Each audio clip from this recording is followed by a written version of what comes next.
calculate, speed alone was, ironically, somewhat of a non-factor in comparison.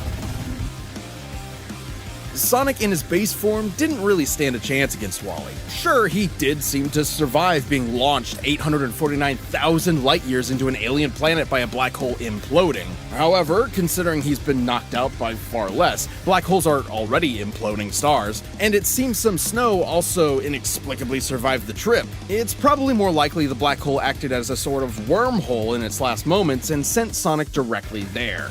But if we assume Sonic was indeed blasted through space, a black hole's last moment usually results in an abrupt detonation equivalent to 5 trillion tons of TNT.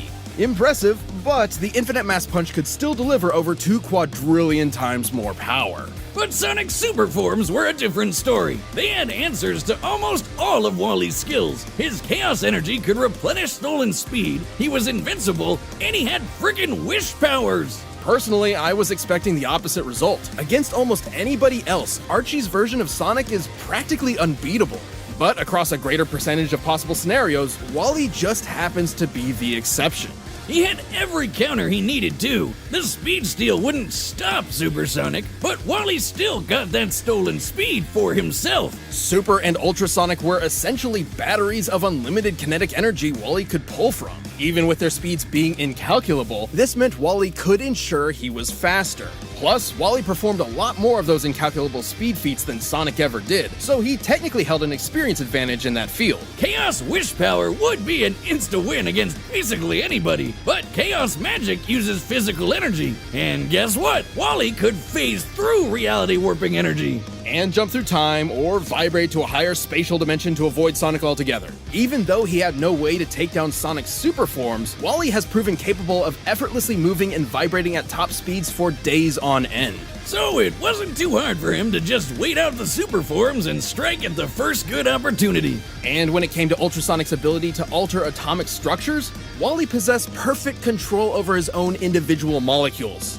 But hey, Sonic's the embodiment of chaos. Fate automatically bends to him or whatever. Except Wally has broken fate a few times himself. The best example being when he ran to the end of reality and forced the concept of death itself to die.